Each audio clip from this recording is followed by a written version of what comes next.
The humble handbag. You know, that thing you throw your keys, phone, and half-eaten snack into?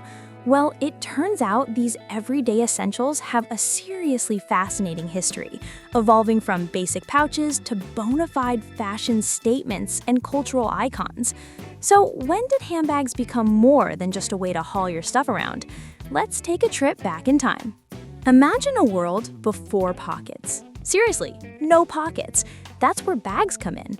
Thousands of years ago, people needed a way to carry their food, tools, or whatever ancient currency they were using. We see evidence of these early bags on Egyptian hieroglyphs, often just simple pouches tied around the waist.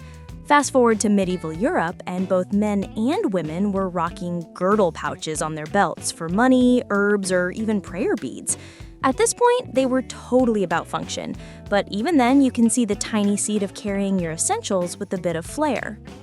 Things started getting a bit more decorative around the 16th and 17th centuries.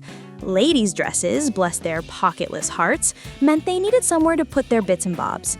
Enter the reticule. These gorgeous, often embroidered drawstring purses made of silk or adorned with beads. Talk about elegant. Meanwhile, men were slowly ditching their bags as pockets started appearing in their clothing, making the handbag largely a female domain for centuries. Sorry guys, you missed out on the sparkle.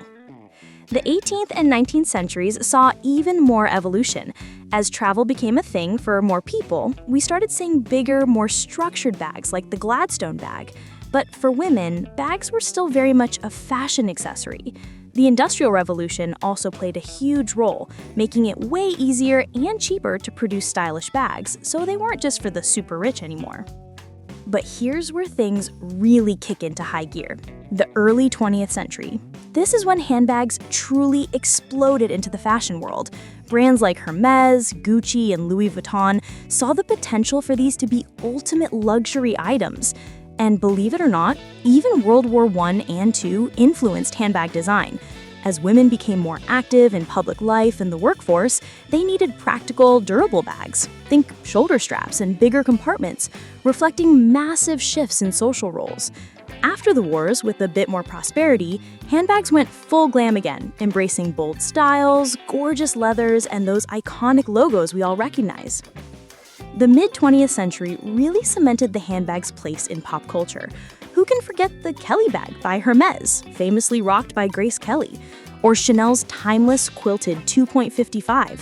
These weren't just bags, they were symbols of sophistication, often popularized by Hollywood stars. They were no longer just containers, they were statements. And that brings us to today. We've got insane variety of handbags: totes, clutches, hobos, crossbodies, you name it. They even reflect social commentary, from the minimalist vibes of the 90s to the oversized everything but the kitchen sink bags of the 2000s. Today, handbags are true cultural markers, telling the world about your identity, your profession,